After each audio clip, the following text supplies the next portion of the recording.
여러분 안녕하세요. 부동산 고민 무엇이든 물어보세요 2부 진행의 김지우입니다. 자, 요즘 무섭게 치솟는 금리로 인해서 이 부동산 시장이 얼어붙고 있죠. 자, 그런데 우리나라뿐만 아니라 세계 각국에서도 집값 하락과 더불어서 이 부동산 버블이 붕괴되고 있다고 합니다. 특히나 저금리로 대출을 받아 집을 산 젊은 세대들의 고통이 클 것이라는 전망이 나오고 있는데요. 전문가들은 이런 위기가 일시적인 것이 아니라 부동산 시장의 침체 향후 2년간 지속될 것이라고 보고 있습니다. 자, 불확실성이 커지고 있는 지금 나의 부동산 자산 안전하게 잘 지키기 위해서 오늘도 저희와 함께 하시면서 부동산 관련한 고민들 해결해 보시기 바랍니다. 저희는 여러분의 참여를 기다리고 있습니다. 전화번호 02-2638-3970번으로 전화 주시면 되고요. 유료 문자 샵 3989번도 활짝 열어놓고 있습니다. 자, 부동산 고민 무엇이든 물어보세요 2부 지금 바로 시작하겠습니다.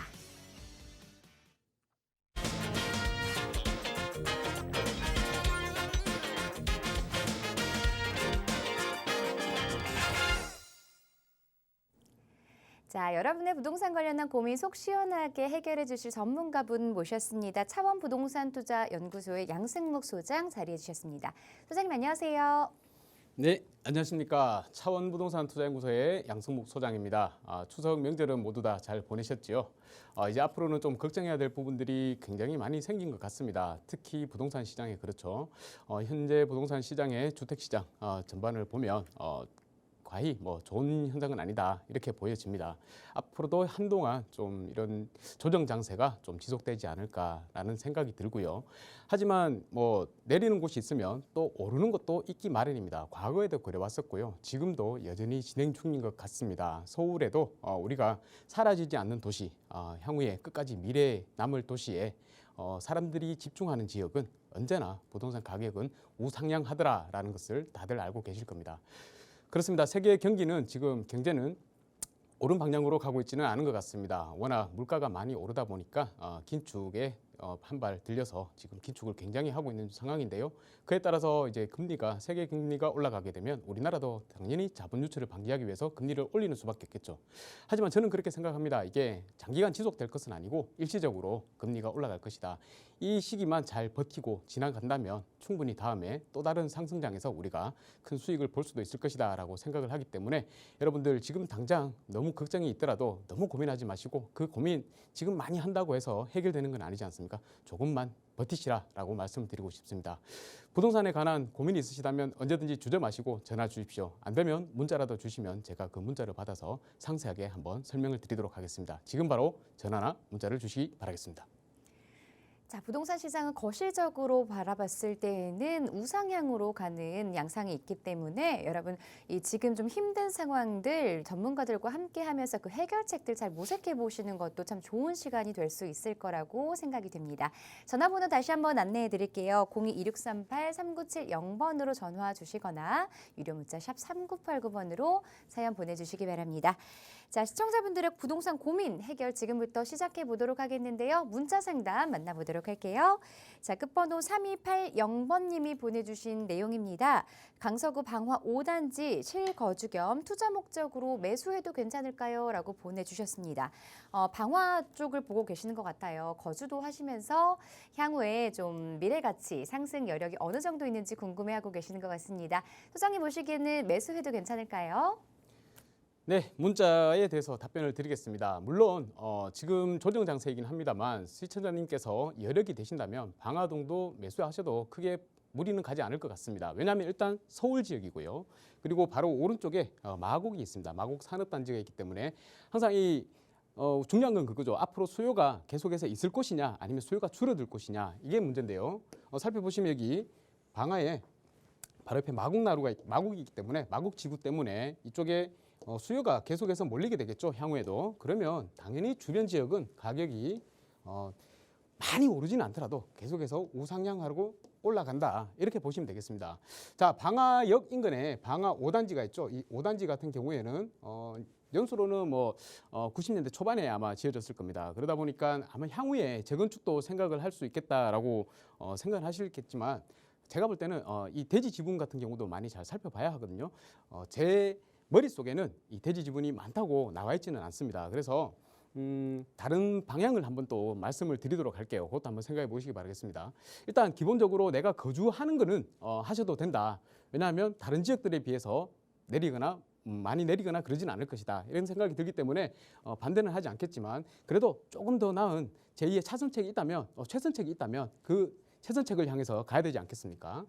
자, 방화 5구역 5단지도 괜찮긴 합니다만 일단은 5호선이 끝자락입니다. 끝자락이고 보시다시피 마곡으로 가려면 시간이 좀 걸리죠. 그러다 보니까 아무래도 이 마곡 인근에 바로 인근에 있는 아파트로 가는 게 더 좋지 않을까 이런 생각이 듭니다. 방화 인근의 방화 5단지 같은 경우도 가격이 많이 올랐잖아요. 보통 한 20평대 보면 뭐 한 8억대 정도 하고 있을 겁니다. 8억인데 이 8억이라면 저라면 차라리 등촌 쪽으로 한번 나와볼까 이렇게 생각이 듭니다.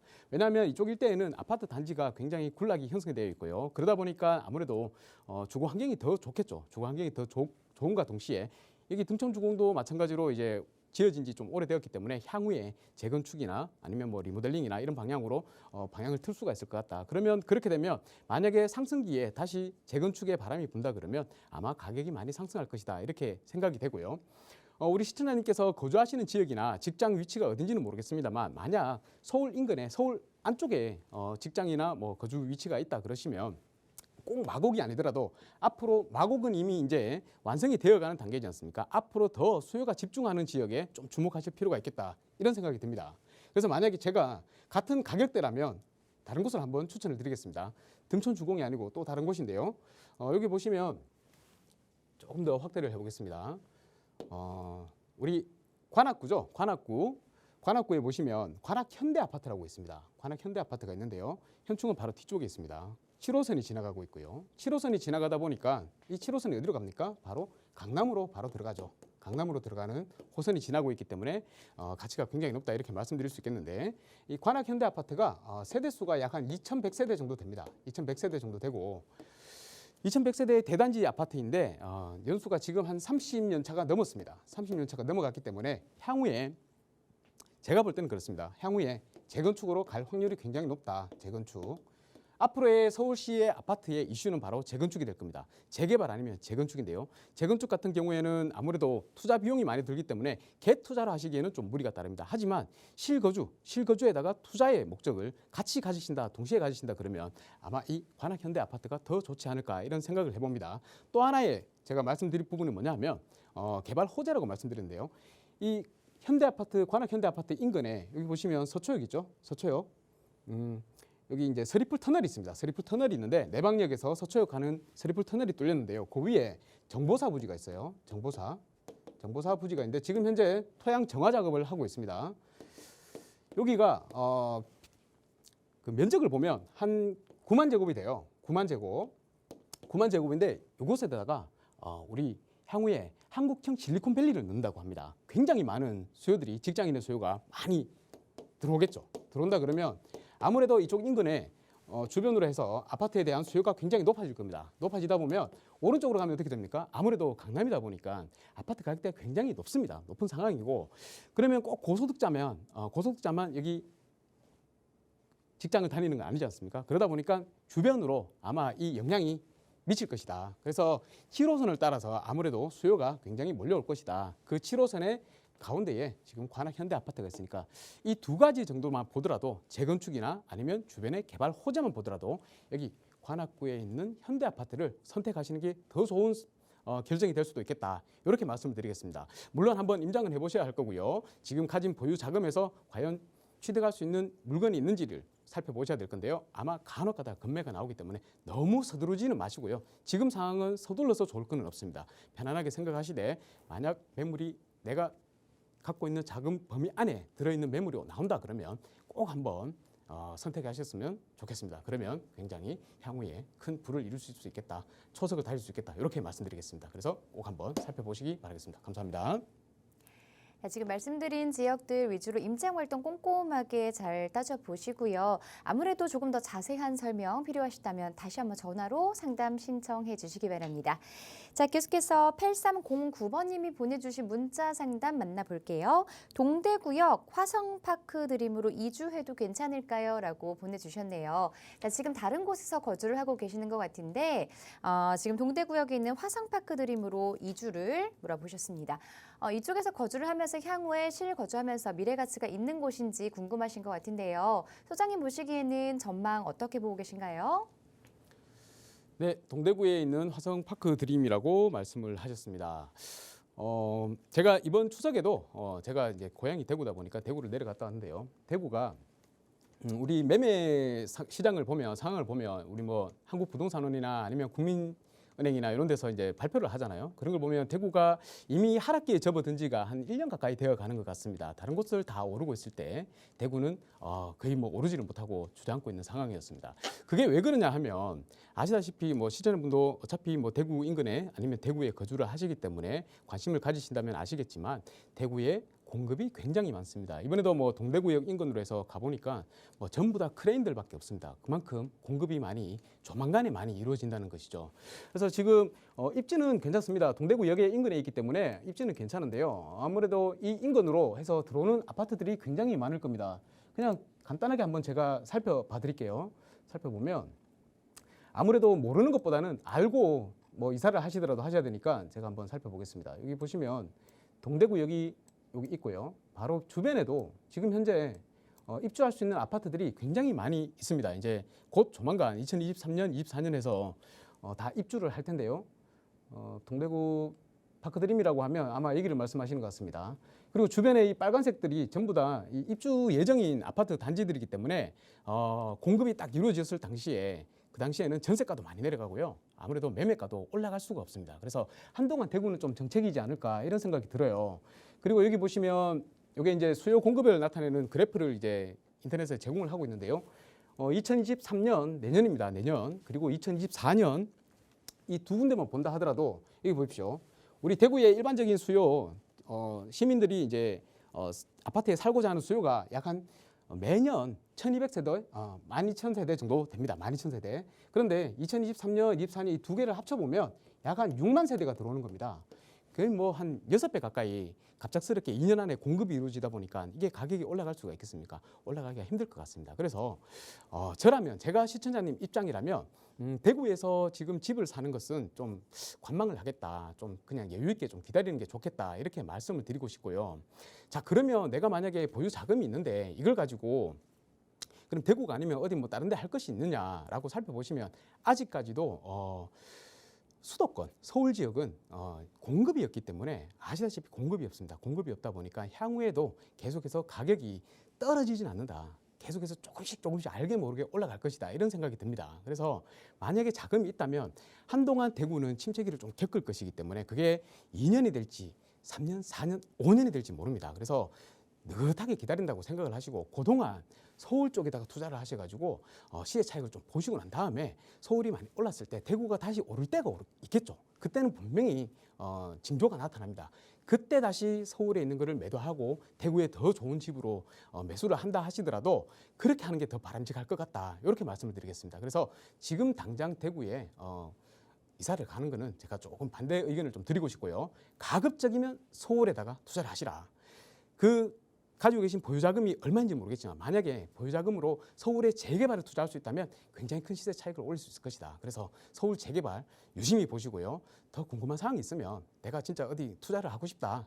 실거주는 안 되더라도 투자를 해서 돈을 벌어서 나중에 실거주를 좋은 곳으로 하고 싶다 그러시면 연락 주십시오. 그러면 제가 시청자님 상황에 맞게 얘기를 들어보고 상담을 드리고 좋은 물건을 추천드리도록 하겠습니다. 이 정도로 마치겠습니다. 감사합니다. 매수 타이밍을 잘 노려보셔야 될 것 같습니다. 지금 당장 대구에 투자하시기보다는 서울 쪽으로 혹은 수도권 쪽으로 조금 더 살펴보시고요. 향후에 대구 쪽으로 다시 한번 투자처를 바꿔서 생각해 보시는 것도 좋을 것 같습니다. 계속해서 7558번님의 문자도 만나보도록 하겠습니다. 1가구 1주택 상황인데요. 여유자금 1억 원으로 경기도 광주 일대 투자해도 괜찮을까요? 라고 보내주셨습니다. 투자 목적으로 보고 계시는 것 같아요. 경기도 경기도 광주 쪽으로 가보도록 하겠습니다. 지금 매수해도 괜찮을까요? 네, 신천하님의 질문에 답변을 좀 드리겠습니다. 광주라고 하셨습니다. 경기도 광주라고 하셨고요. 일단 제가 좀 정리를 해보면 우리 시청자분은 1세대 1주택이라고 하셨습니다. 1주택이고 지금 현재 보유자금이 1억의 자금을 가지고 계신다고 하셨습니다. 근데 이 1억의 자금을 가지고 경기도 광주에 투자해도 될까요? 라고 물어보셨습니다. 자, 그러면 광주는 어디 있습니까? 바로 분당 옆에 오른쪽에 여기 위치를 하고 있죠. 물론 광주도 아파트 가격들이 굉장히 많이 올랐습니다. 왜냐하면 안 오른 곳이 없었잖아요. 그리고 풍선 효과로 인해서 서울이나 수도권에 인구가 집중하는 가격이 많이 오르는 지역에는 아무래도 규제가 많이 들어가다 보니까 이 규제를 피해서 광주 쪽으로 또 수요가 많이 몰렸던 것입니다. 자, 그래서 이렇게 시계를 그래프로 보면 서울 같은 경우는 2014년부터죠. 쭉 해서 올라가서 많이 올랐습니다. 그죠? 많이 올랐는데 광주 같은 경우는 한참에서 계속 가만히 있다가 2020년에 우리 코로나 터지고 많은 유동성이 들어왔죠. 유동성이 들어오다 보니까 가격이 급격하게 상승을 했습니다. 그리고 지금은 서울은 계속 쉬어가고 있는 상황이고 광주도 그 이전부터 시작해서 계속해서 쉬어가고 있는 상황입니다. 자, 그러면 이때 당시에는 굉장히 갭이 컸기 때문에 서울에 투자를 할 수가 없었어요. 그런데 지금은 광주도 많이 올라줬기 때문에 지금 투자하기에 딱 적기인 시점입니다. 그런데 한 가지 중요한 건 뭐냐면 우리 시청자님께서는 1세대 1주택자 한 주택을 가지고 계시고요. 또 한 채를 더 투자를 하시기를 원하는 상황입니다. 그러면 제가 듣기로는 제가 이해하기로는 1주택은 그대로 가지고 계시고 그다음에 이제 투자할 곳을 찾으시는 것 같은데요. 그런데 이제 광주에다가 투자를 한다고 하셨으니까 자, 보십시오. 지금 광주가 많이 올라왔는데 다음에 오른다면 당연히 예전처럼 서울이 먼저 오르겠죠. 오르고 난 다음에 한참의 시간이 또 지나고 난 다음에 광주가 오를 거란 말입니다. 그러면 그동안 광주에 투자했는 게 계속해서 1억의 투자금이 묶여있는 상황이 되어버릴 수가 있다는 거죠. 그래서 저라면 지금 우리 서울에 지금 투자를 하려면 자금이 좀 많이 들어가죠. 서울 투자. 당연히 아파트는 투자를 할 수가 없습니다. 왜냐하면 1억의 자금으로 투자할 곳이 없기 때문에 그렇죠. 자, 그러면 제2의 투자처를 찾아야 되겠죠. 투자처는 바로 빌라, 다세대 주택이죠. 빌라에다가 투자를 하시면 되는데 이 빌라도 많이 오를 빌라가 있고 또 오르지 않을 다세대가 있단 말입니다. 그러면 많이 오르는 곳은 어디냐? 얘가 아무래도 재개발에 이슈가 있는 곳이 가격이 많이 상승하겠죠.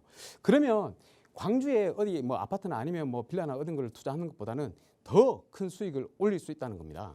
자, 서울의 재개발, 서울의 재개발을 투자를 하려면 재개발 구역 지정이 되거나 동의서를 막 걷고 있다거나 이런 곳은 다들 4억, 5억 이상씩 다 들어갑니다. 자, 그러면 우리가 할 수 있는 거는 이 1억을 가지고 그러면 은행에 넣어둘 거냐 아니면 광주 투자해가지고 계속 묶여 있을 거냐 이건 아니라는 거죠. 그러면 재개발이 될 만한 예정지 있죠.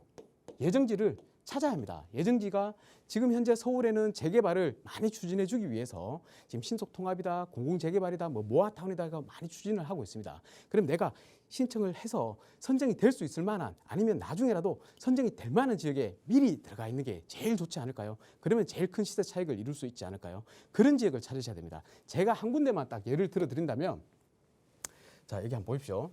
지금 우리가 만약에 자금이 여유가 있으면 넉넉하게 있으면 어디든지 제가 더 투자할 곳을 많이 말씀을 드리겠는데 그게 아니다 그러면 여기를 꼭 집중해 보시기 바라겠습니다. 바로 동작구에 이 7호선이 지나는 장승배기역이 있습니다. 장승배기역이 있고 7호선 한정거장 들어가면 신대방 삼거리역입니다.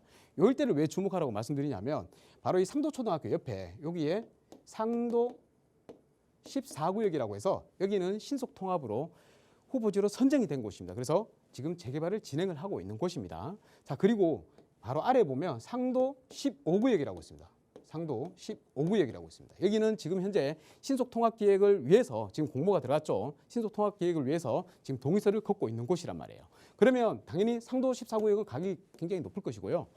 상도 15구역도 1억 가지고는 투자를 할 수 없을 정도로 많이 올라 있는 상태다 이 말이죠. 자, 그러면 이 주변에 두 군데 지역이 재개발을 추진을 한다. 그러면 노후도만 맞다면 다른 지역들도 당연히 추진을 할 수가 있겠죠. 그런데 지금 유심히 보셔야 될 게 뭐냐면 시청자님은 1세대 1주택자라고 그러겠습니다. 1주택이 있는 상황이에요. 1주택이 있는 상황에서 한 채를 더 취득을 하게 되면 취득세가 8.4%가 나오죠. 남들보다 훨씬 더 비싸게 사야 된다는 겁니다. 그래서 1억으로 투자를 하더라도 취득세 때문에 더 많은 금액이 들어갈 수가 있는 상황이에요. 그렇기 때문에 뭐를 하셔야 되느냐? 집중을 하셔야 될 게 바로 신축 빌라를 분양을 받으십시오. 분양을 받아가지고 이 분양받은 신축 빌라는 만약에 임대사업자만 등록을 하면, 임사에 등록을 하면 취득세를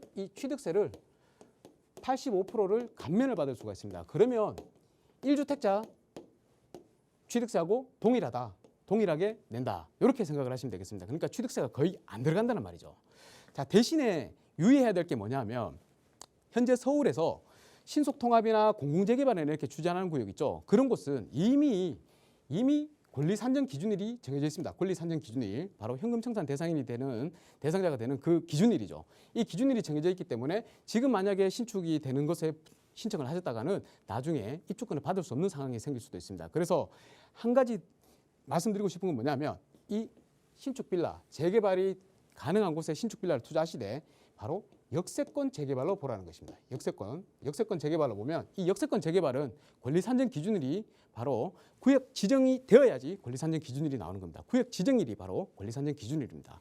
그래서 이 역세권 재개발, 역에서부터 500m 범위 안에 들어있어야 되죠. 그래서 신대방역이나 아니면 장승배기역 안에 500m 이내의 거리에 있는 곳에 거기에 가셔가지고 한번 살펴보십시오. 그래서 노후도가 한 60% 이상 정도 된다 싶으면 10채 중에 4채는 신축이라도 괜찮습니다. 6채가 아주 오래된 주택이다라고 하면 그곳은 재개발 가능성이 굉장히 높은 것입니다.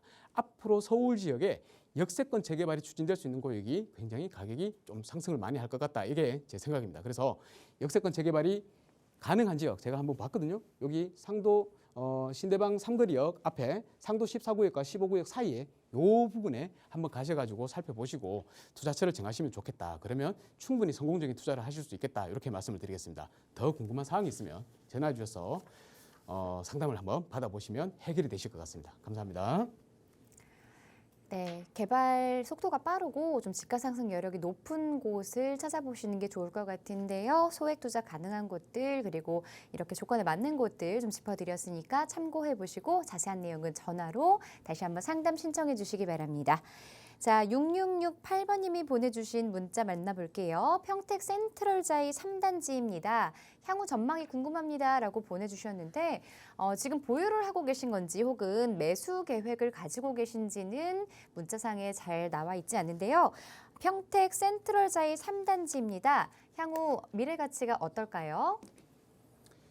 네, 문자 주셨으니까 답변 드리겠습니다. 평택의 센트럴자이 3단지라고 그러셨습니다. 3단지, 센트럴자이 3단지 여기 있고요. 지제역하고 인근에 있죠. 위치는 좋습니다. 아무래도 수도권이지만 외곽이 있긴 하지만 그래도 역하고 가까이 있기 때문에 또 KTX가 지나가고 하기 때문에 괜찮은 지역이다라고 말씀을 드릴 수 있겠는데 그런데 만약에 아직 구입을 하지 않으셨다면 그냥 좀 참으시라 이렇게 말씀을 드리고 싶습니다. 왜 그럴까요? 지금 현재 평택도 마찬가지입니다. 평택도 많이 올랐다가 한동안 계속 지금 하향세로 접어들고 있죠. 그리고 특히나 이 평촌 인근의 아파트들이 가격이 많이 올랐다가 지금 뭐 거의 한 1억에서 1억 5천 정도 빠졌습니다. 현재 실제 거래되고 있는 걸 보면 많이 빠져 있는 상태고요. 그리고 매물들도 많이 쌓여 있는 상황입니다. 매물들이 계속해서 쌓이고 있는 상황이죠.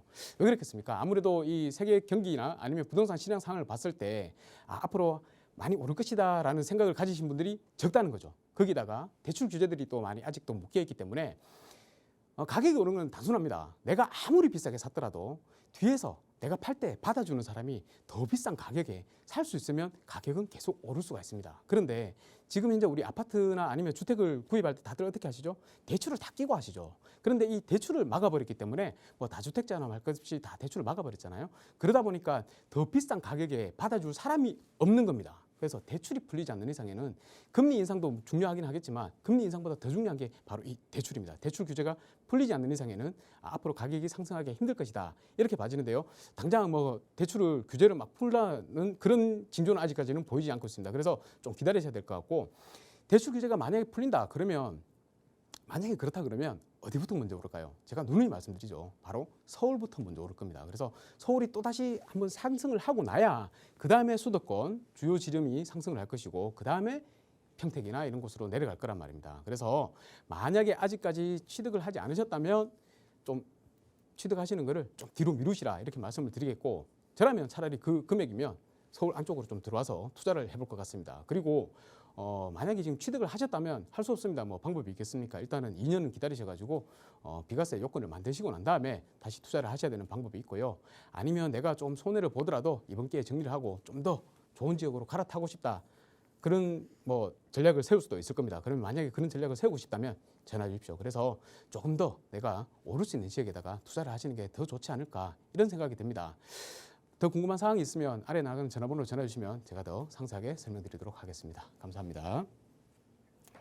자, 입지는 좋지만 이 타이밍을 좀 기다리셔야 될 것 같습니다. 서울의 움직임도 좀 살펴보시고요. 부동산 시장 어떻게 흘러가는지 보시고 결정하시는 게 좋을 것 같습니다. 자, 계속해서 3378번님이 보내주신 문자 만나볼게요. 현재 70대입니다. 구리시 아파트 향후 전망 어떤가요? 라고 보내주셨네요. 지금 아마 거주를 하고 계시는 것 같습니다. 구리에 있는 어떤 아파트인지 문자에는 자세한 정보 나와 있지 않지만요. 구리 쪽에 이 전망 어떻게 보고 계신가요?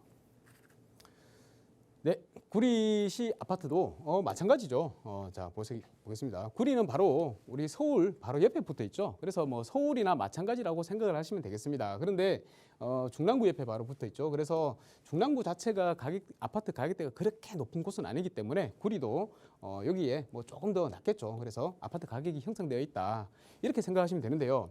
제일 중요한 건 뭐냐면 이 아파트 가격은 따로따로 놀지는 않습니다. 그래서 특히나 서울 인근에 있다 그러면 서울과 붙어 있는 곳이기 때문에 서울하고 거의 유사한 방향으로 아파트 가격이 이동을 한다 이렇게 생각하시면 되겠습니다. 70대시라 그러셨고 계속 구리시 아파트에 거주를 하신 것 같은데요.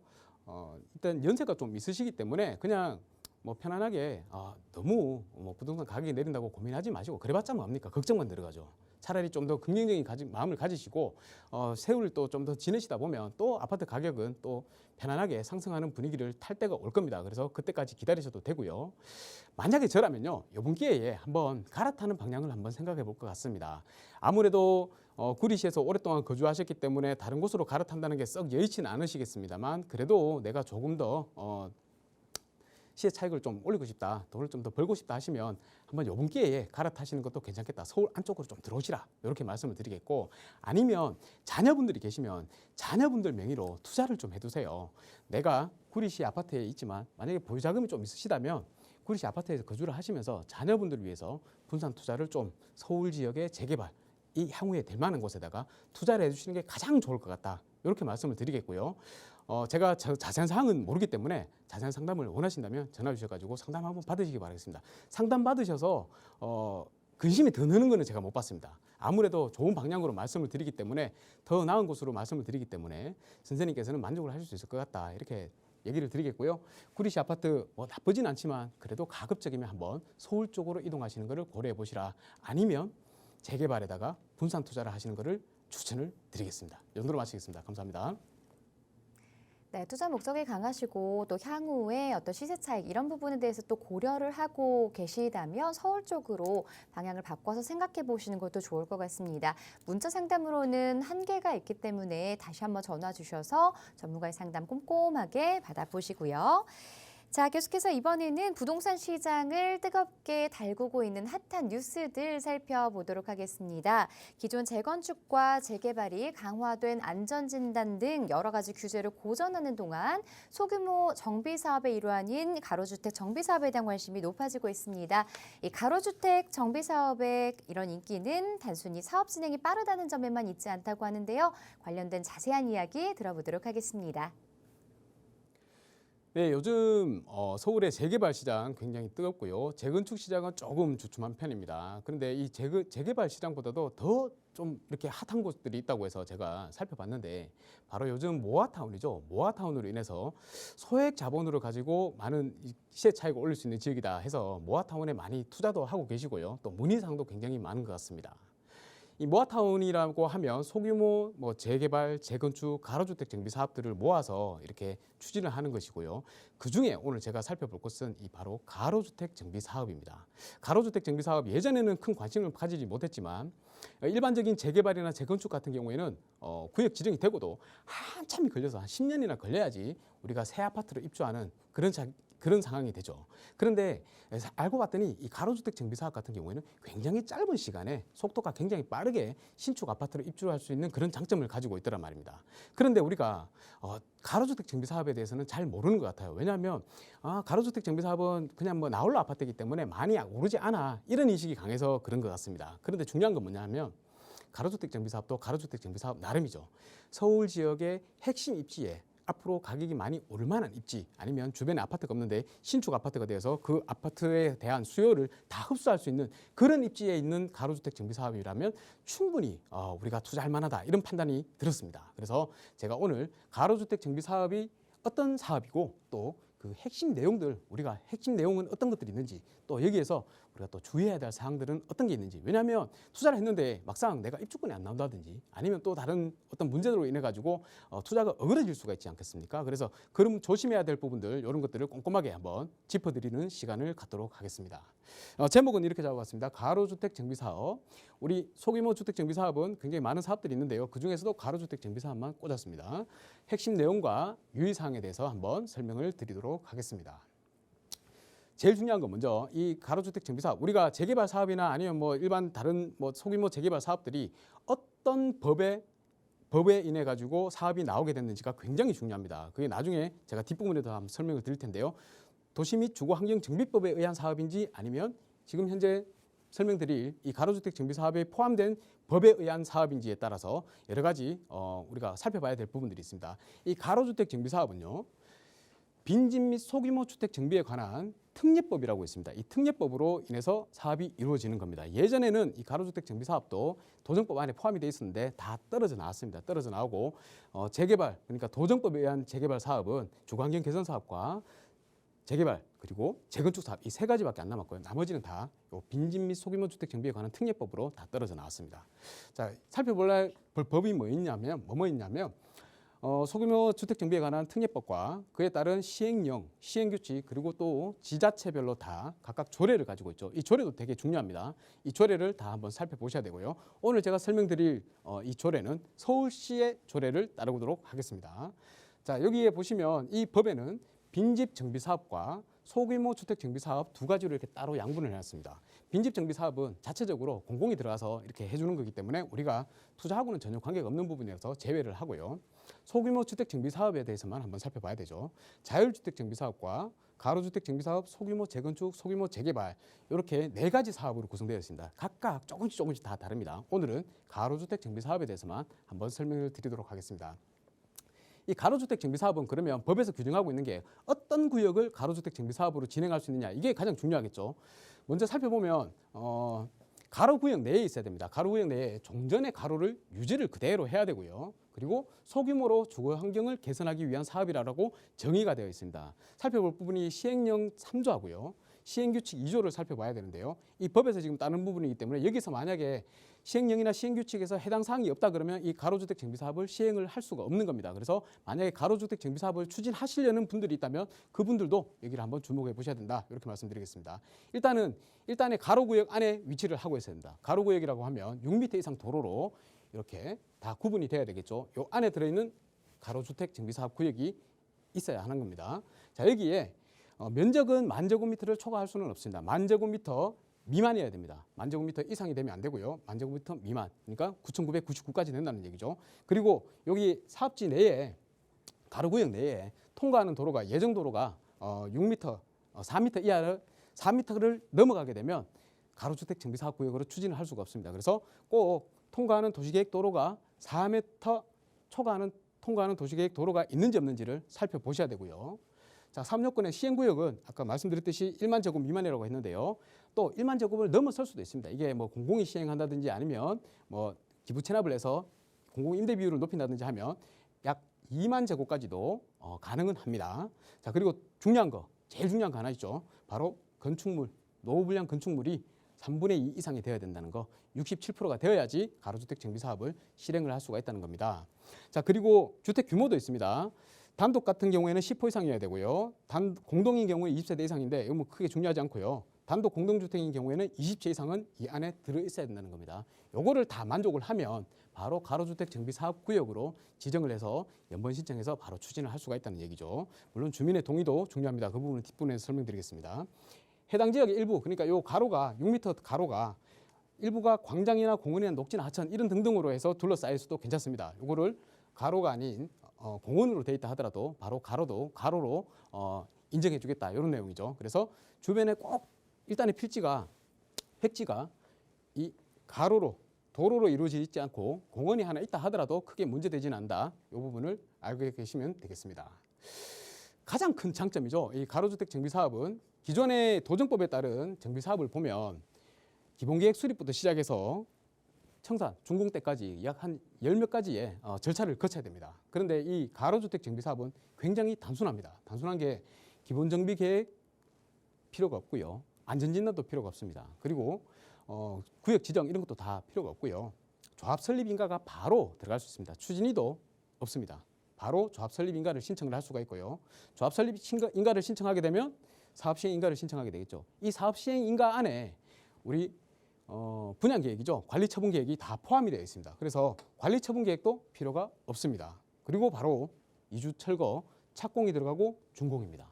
그러다 보니까 이렇게 많은 절차를 거쳐야 되는 재개발이나 재건축 사업 같은 경우에는 최소한 10년 정도가 걸리죠. 그런데 보시다시피 많은 절차들이 다 생략돼 버렸기 때문에 이 정도만 가지고 진행을 한다 그러면 한 4년 정도면 충분히 우리가 입주를 할 수 있다.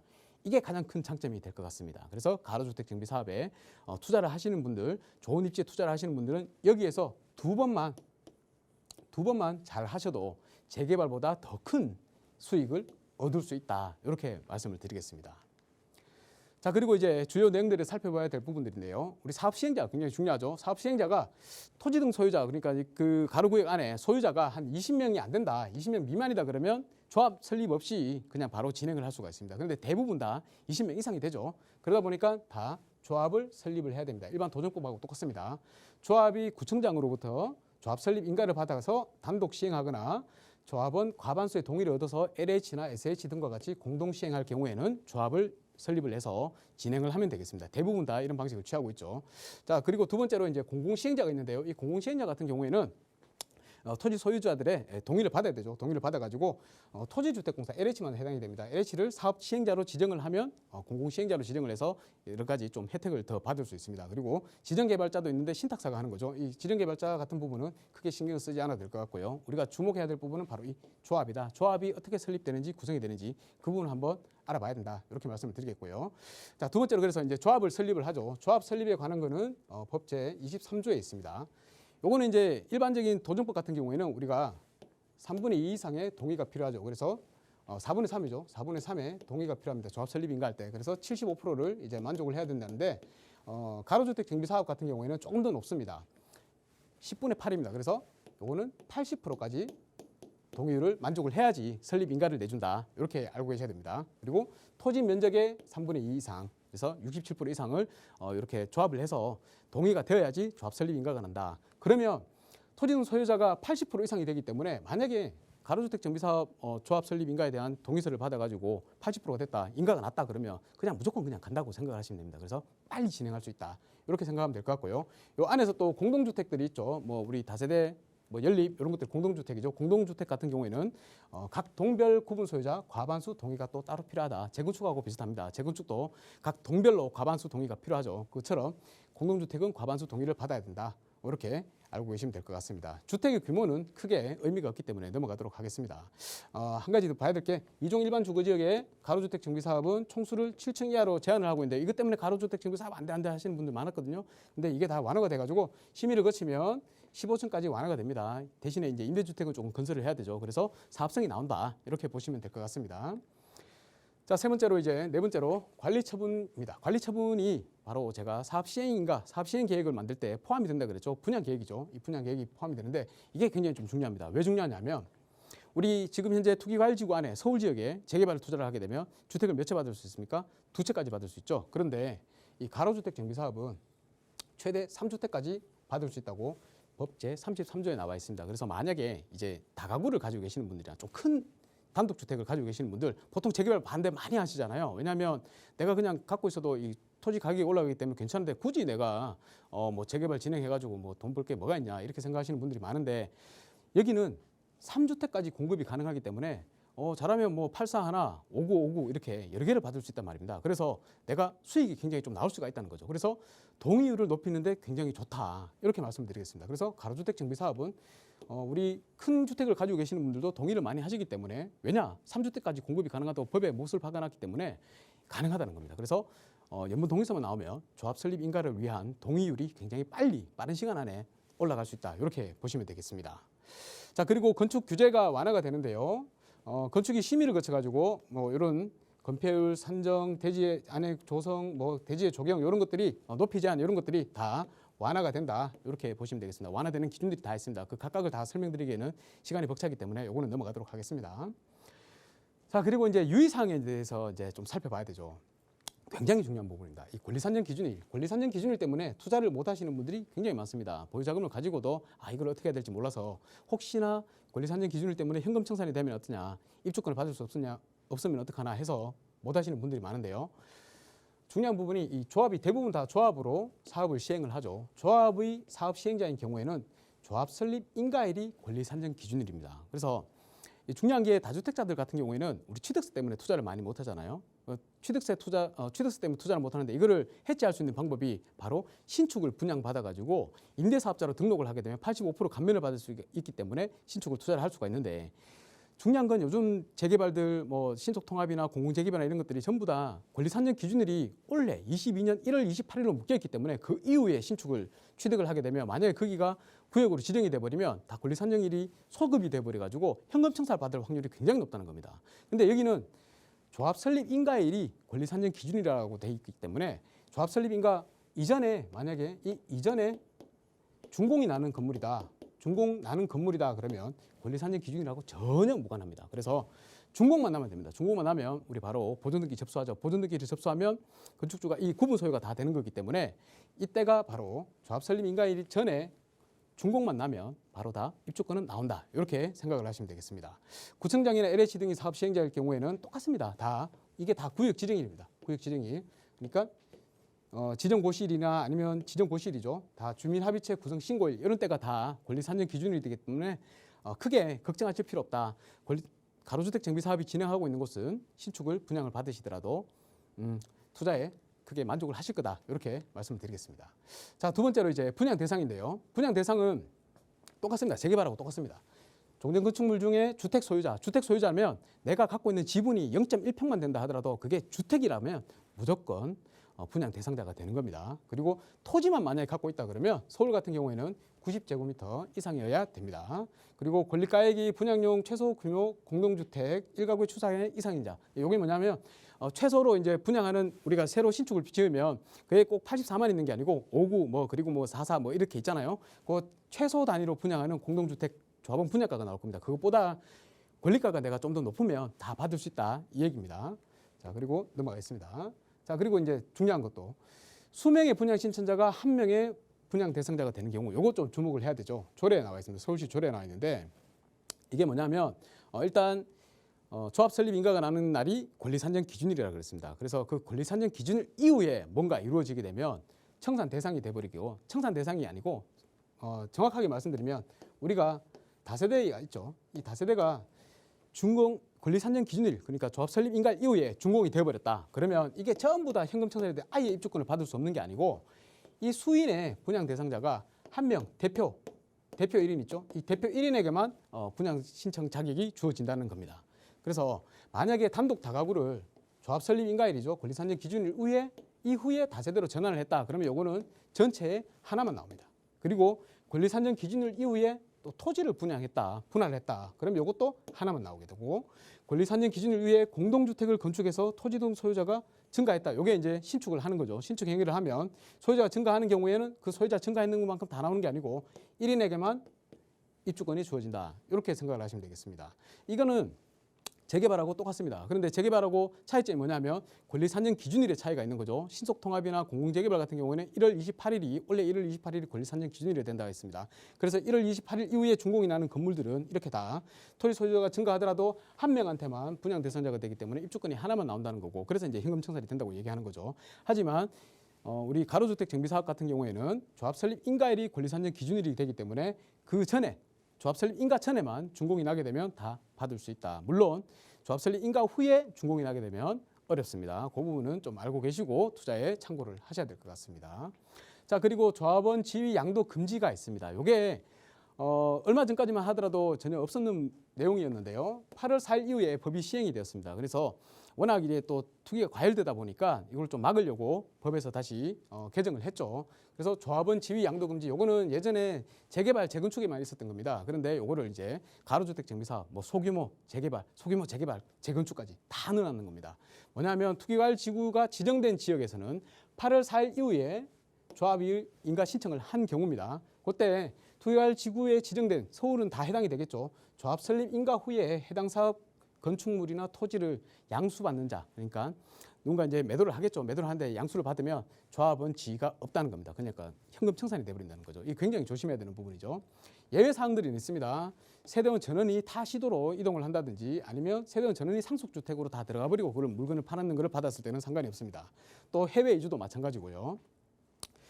1세대 1주택자가 만약에 양도인이 1세대 1주택자인데 5년 동안 보유를 했고 3년 동안 거주를 했다 그러면 그런 물건을 사는 거는 조합원 지위가 양도가 됩니다. 조합원 지위 양도가 되기 때문에 이런 부분들이 가끔씩 시장에 나오죠. 그러면 이런 물건이 있다면 취득을 하시는 게 굉장히 좀 좋을 것 같습니다. 자, 그 외에 이제 불가피한 사항에 대해서 대통령으로 정해놨는데요. 조합이 설립이 되고 사업 시행 인가 신청을 2년간 안 했다든지 아니면 사업 시행 인가 신청을 했는데 사업 시행 인가가 났는데 착공까지 2년을 착공을 하지 않았다든지 아니면 착공이 되고 나서 준공이 또 3년 더 걸려버렸다. 이러면 2년 동안 보유하신 분, 2년 동안 보유하신 분, 3년 동안 보유하신 분들은 다 양도가 가능합니다. 그래서 그거를 양수하시는 분도 조합원 지위가 다 이전이 된다. 이렇게 생각하시면 되겠고요. 또 특히나 이제 국가나 아니면 지자체가 경매를 신청하죠. 그럴 경우에 그 경매에 나온 물건을 받으셔도 조합원 지위는 다 양도가 됩니다. 양도 양수가 다 되고요.